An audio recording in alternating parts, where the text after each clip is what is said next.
Prince Andrew faces the humiliation of losing the remainder of his military honors, and potentially his royal title, amid his court battle with Virginia Roberts Giuffre, who has accused him of sexual assault.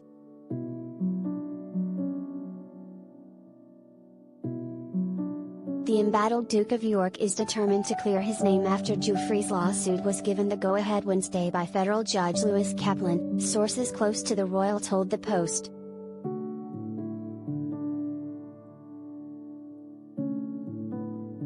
While a decision to settle with Giuffre remains on the table, it is not an option being considered at the moment, sources added.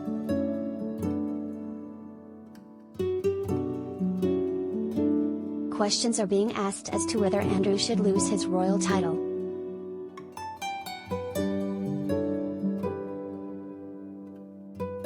The Queen's second son was already forced to stand down from all public duties in November 2019, but he's still listed on the royal family's website as being a patron or member of around 100 charities and organizations, including hospital trusts, cricket clubs and schools.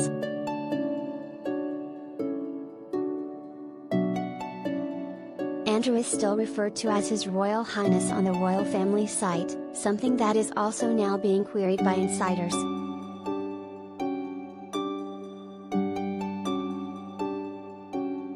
One highly placed royal source told the Post, "How does Andrew get to keep his HRH title when he's embroiled in this mess? But Harry and Meghan are banned from using theirs just for leaving everyday working life."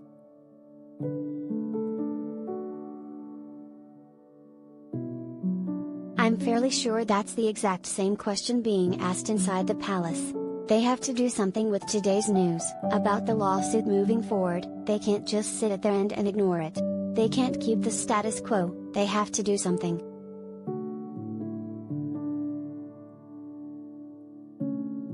Although Prince Harry and his wife, Meghan Markle, retain their HRH titles following their split from the royal family, they cannot use them officially.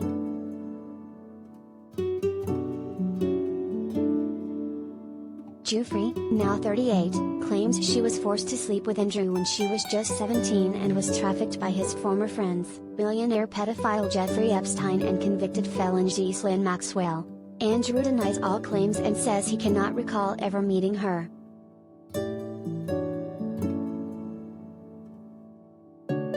Reps for Andrew declined to comment.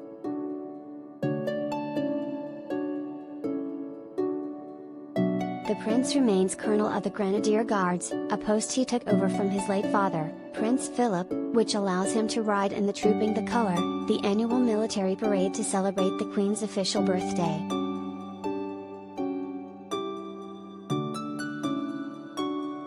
Royal commentator and biographer Christopher Warwick told Sky News on Wednesday that the title is very close to the Queen's heart because she was given the role on her 16th birthday before Prince Philip was appointed in 1975, with Andrew succeeding his father in 2017.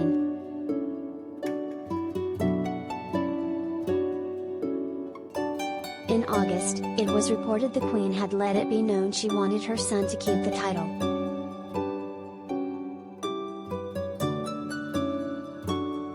But Warwick said there was a feeling across the regiment that it's not appropriate to retain him. It puts her in an invidious situation, but, of course, as his mother, what she's not going to do is turn her back on him.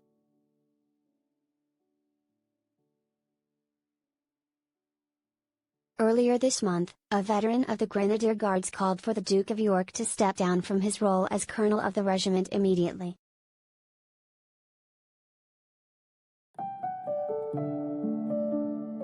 Former Lance Sergeant Julian Pereira told the Times of London that Andrew retaining the title will put a stain on the regiment's proud history and devalue the hard work of past and future generations of grenadiers.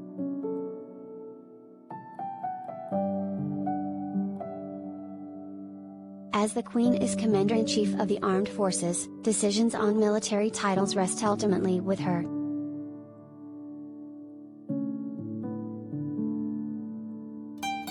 As far as Andrew's concerned, the honorable thing would be to relinquish his remaining military titles, Majesty magazine managing editor Joe Little told the Post.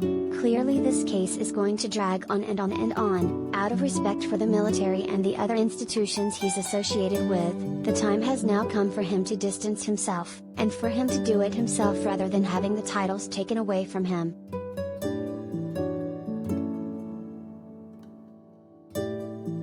Following a 22-year career in the Royal Navy, Andrew's honorary military titles include Deputy Colonel-in-Chief of the Royal Lancers, Colonel-in-Chief of the Royal Irish Regiment, Colonel-in-Chief of the Yorkshire Regiment and Colonel-in-Chief of the Small Arms School Corps.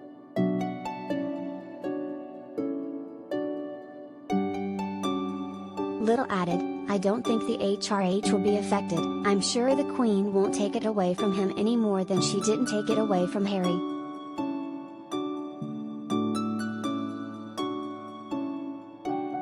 Warwick too believes it is highly unlikely that Andrew will lose his actual royal title.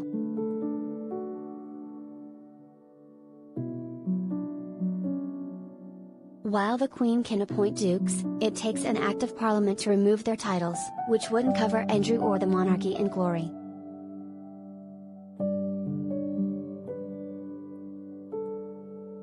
Warwick said the 1917 Titles Deprivation Act was introduced during the First World War to deprive enemy royals of retaining their British peerages and titles.